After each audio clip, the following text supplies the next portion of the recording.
Friends, स्वागत है आप सबका आपके अपने YouTube channel is my investment में। फ्रेंड्स, फ्यूचर ग्रुप के शेयर में पिछले 2 ट्रेडिंग सेशन में 40% तक की गिरावट कुछ शेयर्स में देखने को मिली है और ज़्यादातर शेयर्स लोअर सर्किट पे ट्रेड कर रहे हैं।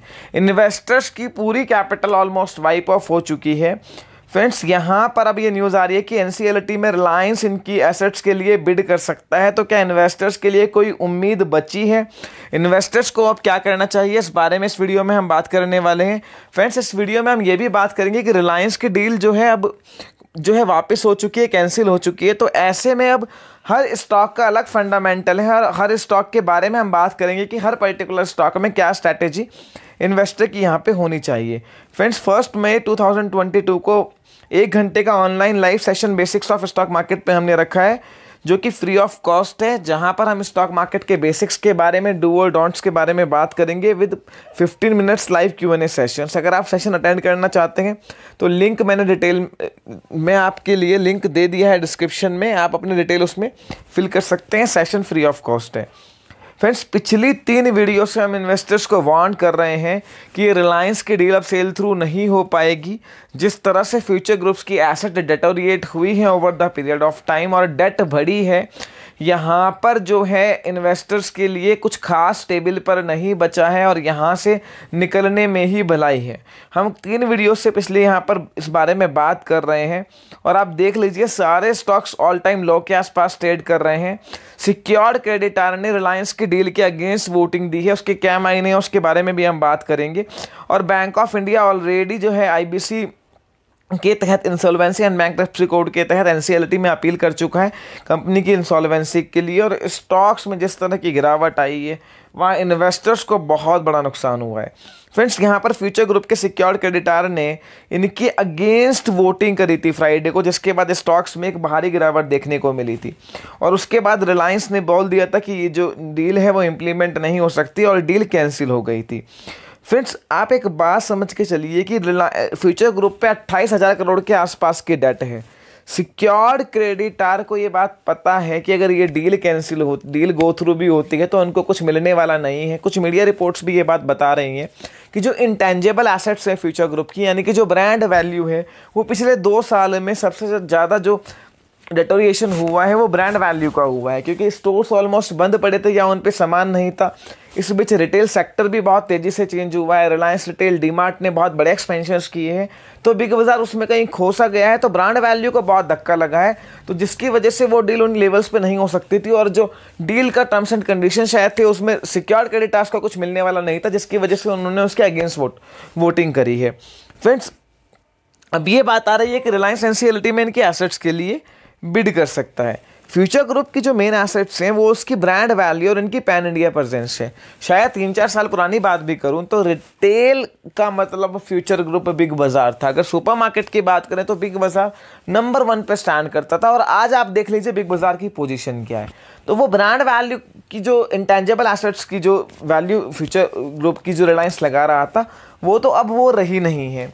दूसरी बात यह कि 2 साल में जो डेट बढ़ी है, लॉसेज हुए हैं, उसके सामने जो है अब अगर कोई इस एसेट्स को खरीदता है तो उसको वैल्यू करना बहुत मुश्किल है, क्योंकि डेट का लेवल इतना बड़ा है।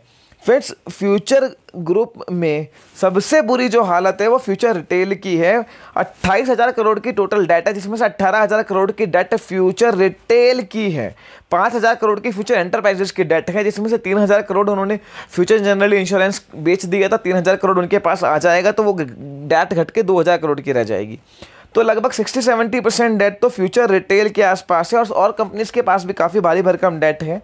फ्रेंड्स, तो अब इन्वेस्टर्स को यहाँ क्या करना चाहिए? आउटलुक में छपी एक खबर की माने तो फ्यूचर ग्रुप ने जब ये डील कैंसिल हुई है उसके बाद फ्यूचर ग्रुप जो है ये मान, और ऑब्वियसली जब 18,000 करोड़ की फ्यूचर रिटेल के ऊपर डेट है तो वो तो एनसीएलटी में ही उसका रेजोल्यूशन आना है और वहाँ पर इक्विटी इन्वेस्टर्स को कुछ मिले उसके चांसेस ना के बराबर हैं। फ्यूचर ग्रुप के सारे शेयर में सबसे बुरी हालत फ्यूचर रिटेल की है। वहाँ इस बात के बहुत चांसेस हैं कि एग्जिस्टिंग इक्विटी 0 या 98-99% डाइल्यूट हो जाए, जैसे काफ़ी शेयर्स में पीछे हुआ है। तो वहाँ पर फ्रेंड्स इन्वेस्टर्स के लिए सबसे टफ टाइम है और वहाँ पर आपकी जो कैपिटल है वो पूरी तरह से जीरोस के चांसेस बहुत ज़्यादा हैं। आउटलुक में छवि खबर के बारे में अगर माने फ्रेंड्स तो यहाँ पर जो है बाकी जो इनकी कंपनीज हैं, जो future life style, supply chain, future consumer, उनकी ब्रांड रीबिल्डिंग को लेकर कंपनी कोशिश कर रही है।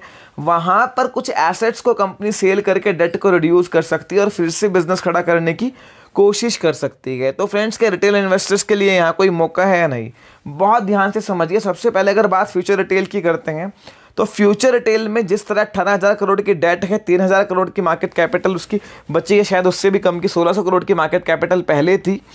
मार्केट कैपिटल टू डेट का अगर आप रेशियो देखिए तो वहाँ पर कुछ भी नहीं बचता है सिर्फ डेट के अलावा। उस कंपनी का मुझे लगता है 1,440 करोड़ की आज की मार्केट कैपिटल है, 26 रुपये 50 पैसे का जो है फ्रेंड्स आज की क्लोजिंग है। लगातार स्टॉक लोअर सर्किट लगा रहा है और मुझे लगता है बहुत नीचे के लेवल यहाँ देखने को मिलेंगे। फ्यूचर रिटेल में सबसे ज़्यादा समस्या है। बाकी कंपनीज की अगर बात करें फ्रेंड्स, फ्यूचर एंटरप्राइजेज हो गया, फ्यूचर कंज्यूमर हो गया, लाइफ स्टाइल सप्लाई चेन हो गया, वहाँ पर भी सिस्टर कंसर्न्स कंपनी की, ग्रुप कंपनीज की क्रॉस गारंटीज होती हैं तो प्रॉब्लम है और वो कहीं ना कहीं देखने को मिल भी रहा है। पर वहाँ पर कुछ फिर भी उम्मीद है कि अगर ये ग्रुप दोबारा से अगर अपने आप को रीबिल्ड करता है, डेट को रिस्ट्रक्चर करता है, तो थोड़ा सा वहाँ पे इंप्रूवमेंट देखने को मिले, पर रिस्क बहुत ज़्यादा है। तो फ्रेंड्स, रिटेल इन्वेस्टर्स के लिए फ्यूचर रिटेल में तो कोई मौका मुझे नहीं लगता और यहाँ पर और नीचे के लेवल देखने को मिलेंगे और NCLT में हो सकता है यहाँ पर जो है एग्जिस्टिंग इक्विटी को जीरो कर दिया जाए बाकी इसकी तरह। बाकी स्टॉक्स में ये है कि जिनके पास है वो फिर भी एक रिस्क लेके, क्योंकि कैपिटल तो 90% तक वाइप ऑफ हो ही चुकी है, वो रिस्क लेके फिर भी बैठ सकते हैं इस उम्मीद में कि शायद कुछ पॉजिटिव आ जाए और जो है यहाँ से थोड़ा बहुत रिवाइवल देखने को मिले। पर फ्यूचर ग्रुप की स्टोरी ऑलमोस्ट अब समाप्त हो चुकी है। उसमें सबसे पहले जो कंपनी NCLT में चली गई है और जिसका रेजोल्यूशन इंसॉल्वेंसी के थ्रू जाना है और मुझे लगता है एग्जिस्टिंग इन्वेस्टर्स की इक्विटी जीरो हो जाएगी, वो फ्यूचर रिटेल है। बाकी कंपनीज की हालत इतनी ख़राब नहीं है और वहाँ पर हो सकता है फिर भी जो है कंपनी कोशिश करे तो कुछ रिबिल्ड हो जाए, डेट स्ट्रक्चर हो जाए, पर उसके चांसेस कोई बहुत ज़्यादा नहीं है। ऑलमोस्ट जो वर्स्ट टाइम है वो इनका आया हुआ ही है ऑलरेडी और रिटेल इन्वेस्टर्स के लिए काफ़ी कुछ बचा नहीं है। तो यहाँ पर कोई बॉटम फिशिंग करने की या गिरते हुए नाइफ को पकड़ने की कोशिश ना करे तो बहुत ज़्यादा अच्छा है। फ्यूचर रिटेल के बारे में तो मैं बात कर ही चुका हूँ। बाकी जो ग्रुप कंपनीज हैं उसमें अगर किसी का पैसा फंसा हुआ है तो वो फिर भी एक बार को ये सोच के कि मेरा पैसा जीरो तो हो ही गया, मैं एक बार देख लेता हूँ आगे तक क्या डेवलपमेंट होता है, तो उस हिसाब से रुक सकता है। पर यहाँ पर इन्वेस्टर्स का जो इस ग्रुप का जो अंत है जो लग रहा था वो काफ़ी बुरा हुआ है और सबसे बड़ा धक्का फ्यूचर रिटेल को लगा है। और बाकी कंपनीज़ को, अगर ग्रुप कंपनीज़ को अगर कंपनी रिवाइव कर ले जाती है तो वो एक पॉजिटिव न्यूज़ इन्वेस्टर्स के लिए हो सकती है। पर balance sheet wise, fundamental wise बात करूँ तो बाकी जो कंपनीज़ हैं, consumer, life style, supply chain, उनकी स्थिति फ्यूचर रिटेल से 1000 टाइम बेटर है। अगर ये अकेली कंपनी इंसॉल्वेंसी में जाती है और वहाँ थोड़ा भी कुछ पॉजिटिव होता है तो चांसेस हैं कि वहाँ पे शायद रिवाइवल हो जाए। लॉन्ग टर्म में थोड़ा बहुत रिवाइवल यहाँ से अच्छे लेवल्स आपको देखने को मिले, पर फिलहाल तो हालत बहुत ख़राब है और फ्यूचर रिटेल को लेके और नेगेटिव न्यूज़ के लिए आप तैयार रहिए। फर्दर आपकी कोई भी क्वेरी इस वीडियो को लेकर हो, feel free to ask me in the comment section. Video पसंद आई है लाइक कीजिए, दोस्तों के साथ शेयर कीजिए। आपके अपने YouTube channel is my investment को सब्सक्राइब करना ना भूलें। Thank you.